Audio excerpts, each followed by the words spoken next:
My guest today is someone who has been in the news, in the headlines for perhaps the last decade. He's been former CAG, he's also a cricket administrator. And what's really interesting about him is that we hardly ever get an interview with him. But when he's got a new book out called Rethinking Good Governance, and Vinod Rai has agreed to go on the record with us today.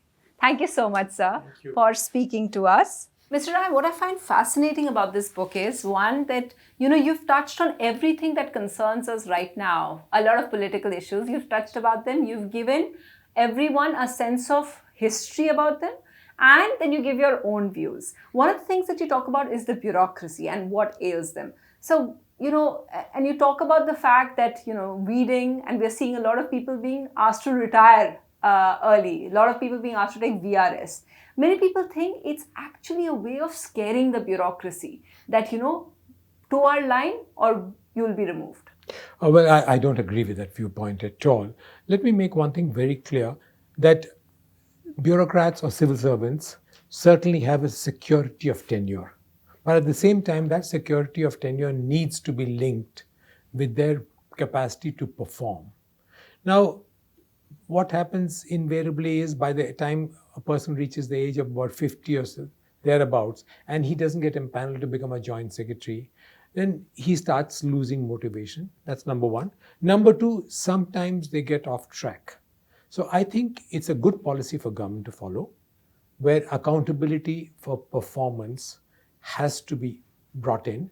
And if there is anything against them in terms of integrity, in terms of incompetence, a review must be done at the age of 54, 55, and a weeding out process should be done, because by that time, in any case, they have earned their full pension. For people who fear this, that it may be a way of, making the bureaucracy, because, we have so many arms of the thing, and this was one of the checks and balances.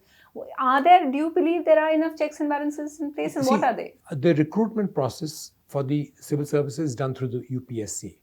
Now, UPSC is a totally independent body. So I think in terms of a weeding out process, if an appraisal has to be done, it must be entrusted to a credible, independent body, so that the fears that you are talking about, where people think that they might be victimized, that fear will not prevail. In the last 2 weeks, sir, we've seen two young IAS officers resigning, because one said it was because of Kashmir, one said that they didn't specify, but they said they were because of concerns about democracy failing. Are you worried? No, I was not be worried about this. See, in any service, especially the civil services, when you are at whatever level, there are a large number of pressures operating upon you. But during the course of being in service, you get attuned to dealing with that pressure and being able to perform under that pressure, being able to perform objectively. Now, I don't think a good, competent, and objective IAS officer should get pressured by these kind of things. I would rather that they retain their conscience, stay in the service, stay on the job, and with whatever kind of competence that they have, try to clean the space around them. And when I say clean, I mean small way. In the small way. And see, if each one of us cleans that space around themselves, the aggregation of that space becomes a huge thing. And I think with every pond that you and I can clean up, we can clean up the rivers, we can clean up the oceans also in that sense. So I would, if I were ever getting an opportunity to mentor these people, I'd say stay on and clean up. In the bureaucracy or anybody else, any other time, we do face a large number of moral dilemmas. But at every stage, you don't have to acquiesce to it. You don't have to duck it. And I think quitting, well, in my scheme of things, would be taking an easier option out. Because what will happen? You quit, how do you demonstrate it?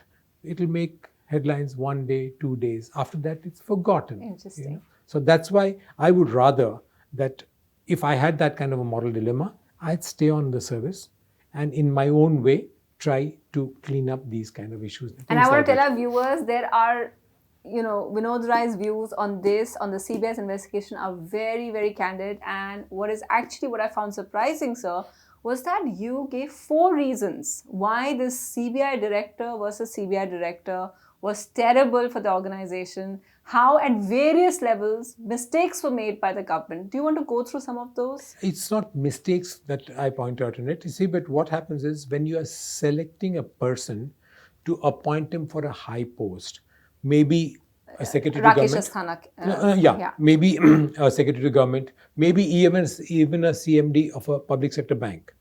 You go through a process of doing a background check. You do a process of what is due diligence. Even the appointment of the then CVC, Central Vigilance Commissioner, the background check found that unfortunately, unfortunately he had to demit office because the Supreme Court came to the verdict that background check was not. In this particular case also, both the officers, a background check, which means a due diligence of their track record should have been done. And you're of course saying that the first sign of trouble, and especially when they complained against each other, and because he was frank about the fact that it seems quite open that Rakesh Asthana was close to, as you call it, powers that be, and he was brought in, but at the first chance where it's, it was evident there was friction between him and the CBI director, he should have been removed. See, what happens is most of the governments that are in power at any point of time, always try to put their own officers in important posts. Now, I don't know when he was appointed there, but my point is that when gray area is thrown up about somebody and you're going to appoint him at a very critical post, it's very essential that that gray area is cleared and you ensure that there is no track record which might put a question mark on the person's. Fascinating. Yeah. And you of course say that that is perhaps one of the reasons why it led to acquittals, because CBI with its low credibility, with the fact that we are no longer we're seeing loyal officers being brought in instead of the best police officers. Yeah, I mean, CBI especially used to have a cadre of its own where officers were being selected for their competence, Now, when this loyalty factor came in 5 years, 10 years, 15 years back, one really doesn't know. But in some ways, courts have commented, right? Why did the Chief Justice call the CBI a caged parrot? That needs to be looked into because they felt that that parrot was caged by whoever was controlling him from outside, I just want to end by what your comments on the EC and the recent fight again that we saw between election commissioners, and it was coming at a very crucial time, which is the 2019 election. It's interesting, sir, that you're very clear that it should have been recorded, that the dissenting opinion of Election Commissioner Ashok Lavasa, according to you, should have been recorded. You see, what I've maintained is that no body, a multi-member body, you can achieve unanimity. It's good for a healthy debate to take place. And in governmental departments, always whatever is discussed is recorded. But what I'm saying is that recorded material should be kept in-house. There is no need for it to be brought into public domain. Otherwise, people start speculating, hard choices are taken, hard positions occur. So where did the problem lie in this particular one, sir? Who made the mistake, do you think? How would you have, if ideally, who should have done what? No, nobody made a mistake. There was healthy discussion. There were viewpoints which were not common.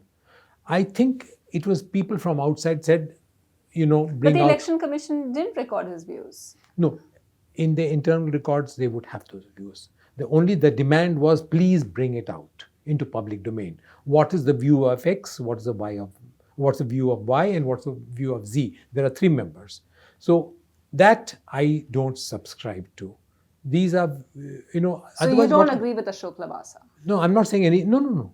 All that I'm saying is healthy debate should be encouraged. That debate should be recorded. But there is no scope for that debate, minutes of that debate to be put out in public domain. Vinod Rai, sir, thank you so much for speaking to us and good luck with the book. Thank you.